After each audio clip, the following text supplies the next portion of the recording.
আজকের ব্লগটা ঘরের ভেতর না বা ছাদেও না, ব্লগটা হবে বাইরে। কত দূর যাচ্ছি জানো?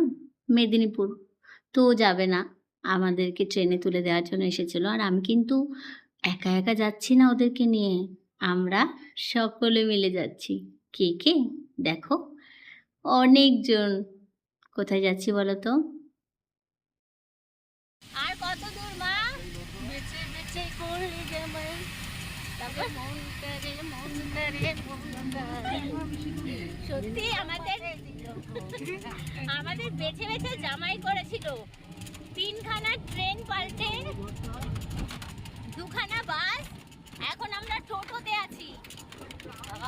দাঁড়াও, চারিদিকে পরিবেশটা দেখাচ্ছি। মেদিনীপুর যাচ্ছি, চলেও এসেছি বলা যায়। একদম বোনের বাড়ির কাছে রয়েছি টোটোতে। আর এখানে দেখো আমরা সকলে কত আনন্দ করছি। চল চল চল, যতই হোক গ্রাম সুন্দরই হয়, সব সময়ের জন্য সুন্দর।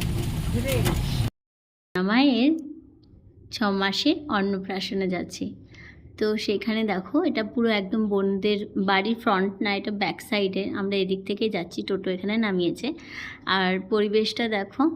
আর তখন খুব বৃষ্টি হয়েছিল কয়েকদিন, তার জন্য জল হয়ে গেছিলো। এটা হচ্ছে আমার বোনের বাড়ি, আর এটা হচ্ছে একদম রুমে ঢোকার সময়। তো ওই মুহূর্তে আমরা এতটা ভিডিও করতে পারিনি। আর দেখো সোনামা, দেখতে দেখতে আমরা সোনামায়ের কাছে চলেও এসেছি।